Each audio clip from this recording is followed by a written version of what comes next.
بسم الله الرحمن الرحيم إذا زلزلت الأرض زلزالها وأخرجت الأرض أثقالها وقال الإنسان ما لها يومئذ تحدث أخبارها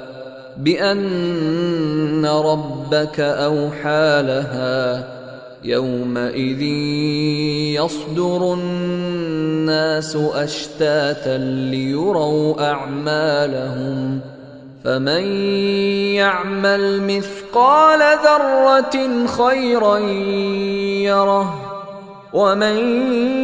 يعمل مثقال ذرة شرا يره.